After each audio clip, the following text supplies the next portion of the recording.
ঠাকুর মা স্বামীজির চরণে প্রণাম জানিয়ে শুরু করছি আমাদের বই পড়া। আজকে আমরা পড়ছি মহারাজ স্বামী সোমেশ্বরানন্দের লেখা বই দৈনন্দিন জীবনে ধ্যান ও শান্তি থেকে কিছু অংশ। বইটির একটি অধ্যায় রয়েছে মন শান্ত করার প্রাথমিক উপায়। আমরা সেখান থেকে কিছু অংশ পাঠ করছি। মহারাজ আমাদের জানাচ্ছেন আমরা কানের সাহায্যে আমাদের মন কেমন করে শান্ত করব। যে কোনো একটানা শব্দ শুনতে থাকুন চোখ বন্ধ করে। ঘরে যদি ফ্যান চলে তবে ফ্যানের শব্দই শুনতে থাকুন এক মনে। তবে পাখার ঠিক নিচে না বসে একটু দূরে বসবেন। পাখার নিচে বসলে কিছুক্ষণ বাদে মন মাথার তালুতে অর্থাৎ সহস্রার চক্রে চলে যেতে পারে, যেটা প্রাথমিক সাধকের পক্ষে উচিত নয়। রেডিওতে স্টেশন বন্ধ থাকলে এক ধরনের শব্দ বা বাজ সাউন্ড শোনা যায়। এই শব্দও শুনতে পারেন চুপ করে। এটি প্রাথমিক সাধনা। সবচেয়ে ভালো হয় যদি অনাহত ধ্বনিকে এক মনে শোনা যায়। যারা বেশ কিছুদিন ধরে সাধনা করছেন তারা অনাহত ধ্বনি সহজেই শুনতে পান, কিন্তু প্রাথমিক সাধকেরা কিভাবে এটি শুনবেন? ৩-৪ মাস যদি তাঁরা নাড়ী শুদ্ধি অভ্যাস করেন তাহলেই শুনতে পারেন।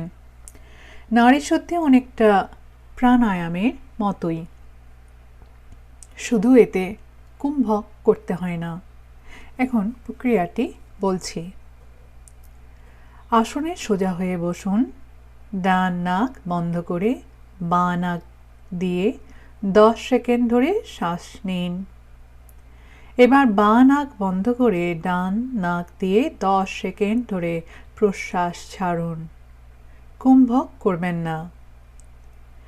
প্রশ্বাস ছেড়ে এবার ডান নাক দিয়ে 10 সেকেন্ড ধরে আবার শ্বাস নিন এবং পরে বাঁ নাক দিয়ে 10 সেকেন্ড ধরে প্রশ্বাস ছাড়ুন। এভাবে একবার নাড়ী শুদ্ধি হলো। এরকম অন্তত 5 বার করুন। ভোরে, দুপুরে, সন্ধ্যায়, রাতে এরকম করুন। ৩-৪ মাস পর ডান কানে একটা শব্দ শুনতে পাবেন, যে শব্দ ভেতর থেকে আসছে এবং একটানা সব সময় হচ্ছে। অনেকে বাঁ কানেও এই শব্দ শুনতে পারেন, তবে ওটির দিকে নজর না দিয়ে লক্ষ্য রাখুন ডান কানে শোনা যাচ্ছে কিনা। প্রথম দিকে শব্দটি অনেকটা ঝিঁঝি পোকার আওয়াজের মতো, কিংবা ভীমরুলের ওড়ার সময় পাখা থেকে যেরকম বোঁ বোঁ শব্দ শোনা যায় সেরকম লাগে শুনতে। চোখ বন্ধ করে সোজা হয়ে বসে ওই আওয়াজ শুনতে থাকুন। মন যতই শান্ত হতে থাকে শব্দটি তখন শাঁখের আওয়াজ বা ঘণ্টা শব্দের মতো মনে হয়, যেন কেউ অনেক দূর থেকে ঘণ্টা বাজাচ্ছে। যেরকমই শব্দ হোক মাথা ঘামাবেন না, এক মনে শুনতে থাকুন। এভাবে কিছুদিন অভ্যাস করলে মনে হবে শব্দটি উৎস যেন মাথা ও ঘাড়ের সংযোগস্থলের একটু ওপরে। আরও কিছুদিন বাদে মনে হবে শব্দটি মেরুদণ্ডের মধ্যে দিয়ে আসছে। শব্দের উৎসটা ধরার চেষ্টা করুন।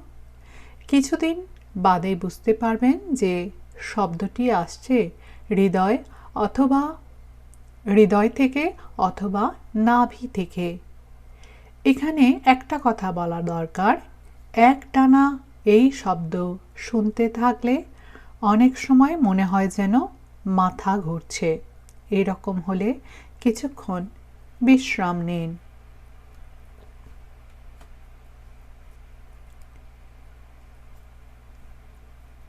আমরা শুনলাম মহারাজের কিছু মূল্যবান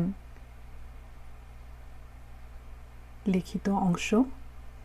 পূজনীয় মহারাজের চরণে আমাদের সকলের ভক্তিপূর্ণ প্রণাম জানাই। সকলে ভালো থাকুন, আনন্দে থাকুন। অনেক ধন্যবাদ।